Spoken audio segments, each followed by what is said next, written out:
So far, magaganda ang comment na nakita ko doon sa aking vlog about sa ating Fuji Dinso na chiller. So hindi tayo nagkamali sa napili nating brand at saka sa napili nating unit dahil maganda yung kanyang feedback, maganda ang feedback ng mga nakagamit na nito at saka yung mga customers na mga kasari natin is maganda. So walang so far wala pa tayong narinig na pangit na feedback.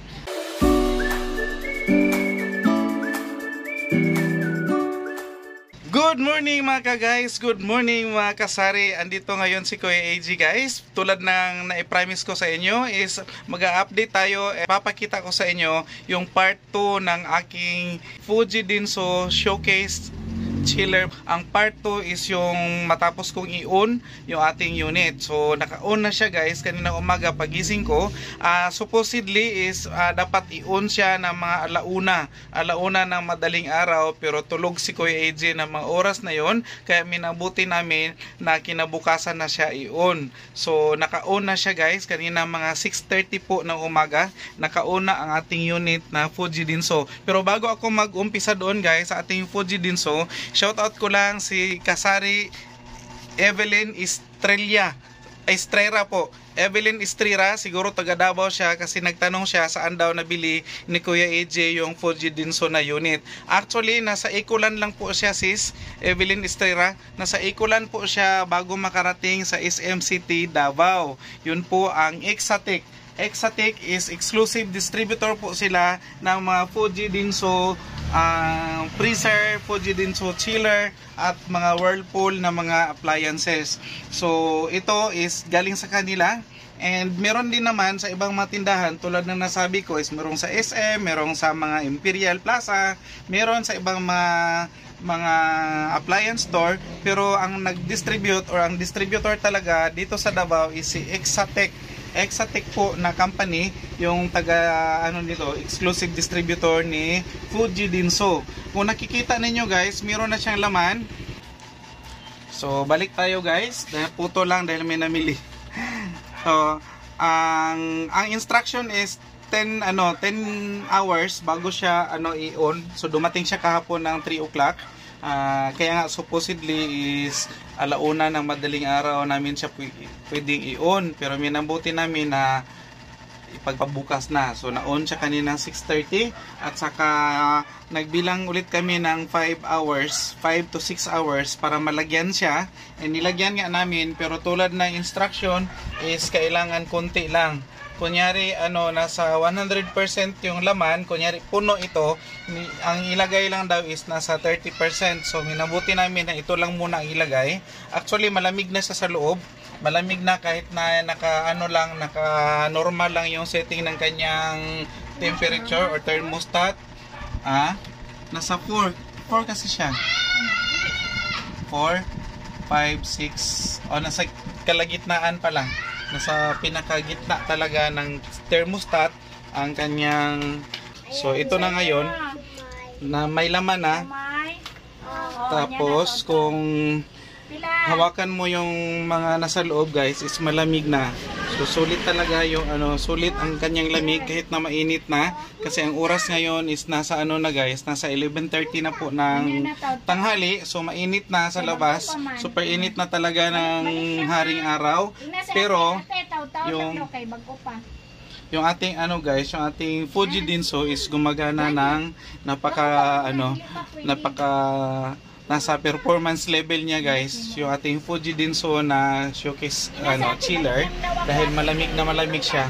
So hindi na kami maglalagay ng mga inumin or mga palamig doon sa aming freezer para lumamig lang, dahil meron na tayong ganito. So malaking tulong talaga ito guys, tulad ng mga comment ni Ma'am SPL na single parent lifestyle. May comment siya doon sa part 1 ng aking vlog na malaking tulong daw sa kanya.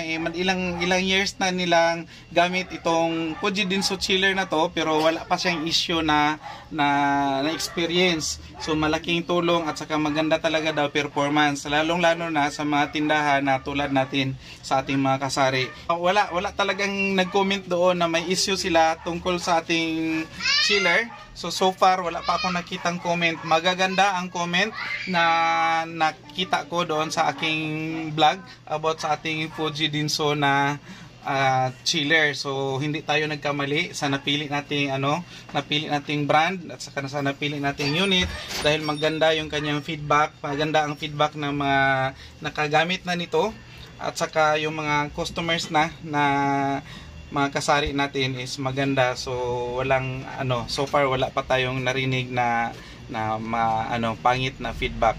And hopefully kasi hindi naman perfecto, and hopefully wala talagang issue dahil ito ay malaking tulong, malaking amount din ang involved nito. So dapat maganda talaga yung performance niya at hindi natin panghihinayangan.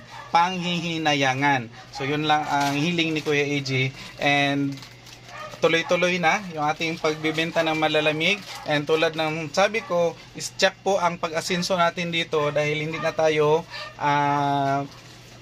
mubalibad sa atong mga customers. So hindi natin ma-decline yung mga customers natin na gusto na bumili ng mga malalamig. Ang siguraduhin lang natin na maraming laman. Ayan, so far yan lang muna ang laman, pero siguraduhin natin na pag full blast na po ang operation ng ating Fuji Dinso is marami siyang laman. So hindi natin hayaan na mawalan siya ng laman, tulad ng kung mabisi tayo, pagtingin natin is hindi pala tayo naka-refill ng mga soft drinks. Pag may bumili ng litro is hindi tayo maibigay dahil hindi po pala naka-refill. So siguraduhin natin na kung hindi tayo maka-refill sa gabi, maka-refill tayo sa umaga. First thing in the morning is maka-refill na tayo para pag sugod ni customer is na may available na agad tayo na malalamig na mga tawag nito, mga inumin.